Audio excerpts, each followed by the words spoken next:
পশ্চিমবঙ্গে পরিবর্তন অবশ্যম্ভাবী। 90% উপর ভোট পড়েছে। বুথ ফেরত সমীক্ষাতেও বিজেপিকে এগিয়ে রেখেছে। পশ্চিমবঙ্গ একসময় শিল্প বাণিজ্যের হাব ছিল, এখন বালু, কয়লা, গরু মাফিয়া তৈরি হয়েছে। কথাগুলি বলেছেন সাংসদ প্রদেশ বিজেপির সভাপতি রাজীব ভট্টাচার্য।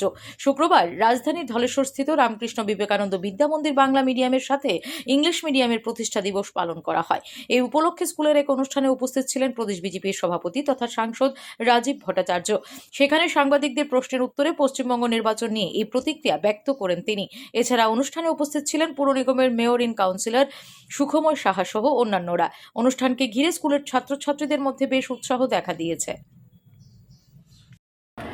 আশাবাদী আমাদের মোদিজির নেতৃত্বে যে বিকশিত কাজ সমগ্র ভারতবর্ষে এগিয়ে যাচ্ছে, তার নিরিখে দাঁড়িয়ে বলতে পারি যে পশ্চিমবাংলায় এবার পরিবর্তন অবশ্যম্ভাবী এবং দীর্ঘ প্রতীক্ষার পর যে মানুষ একটা শান্তি ফিরে পাওয়ার একটা ব্যবস্থা হয়েছে। এবং কেন এই কথাটা বলা হচ্ছে, কারণ আমরা যে ভোটের পোলিং ডেটের যে পার্সেন্টেজ আমরা যদি দেখি, প্রায় 90%-এর উপর ভোট কাস্টিং হয়েছে স্বাভাবিকভাবেই। এবং বুথ ফেরত সমীক্ষায় যেটা দেখা গেছে, সেখানে অ্যাবসলিউটলি মেজরিটি নিয়ে ভারতীয় জনতা পার্টি নেতৃত্বে সরকার সেখানে প্রতিষ্ঠিত হতে হচ্ছে। দেখুন, দীর্ঘ লড়াই, আজকে বাংলায় যে ডেভেলপমেন্ট, সেই ডেভেলপমেন্ট মানুষ সেটা উপলব্ধি। আজকে সারা ভারতবর্ষের যার রেভিনিউ, তার ম্যাক্সিমাম পোর্শন তার অধিক এই বাংলা থেকে সেটা রেভিনিউ কালেকশন হয়। এখানে বিজনেস হাব বলুন, ইন্ডাস্ট্রি হাব বলুন, পশ্চিমবাংলায় কী না ছিল।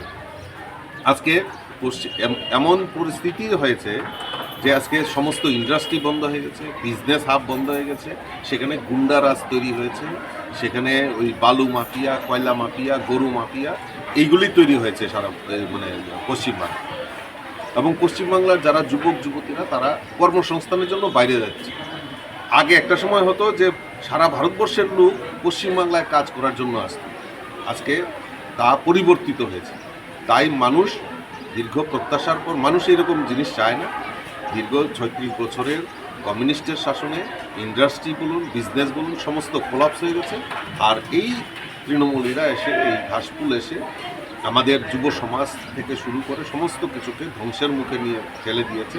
আজকে তা এই 4 তারিখের পর সেটা ইতিহাস গড়তে যাচ্ছে এবং তার বিলুপ্ত।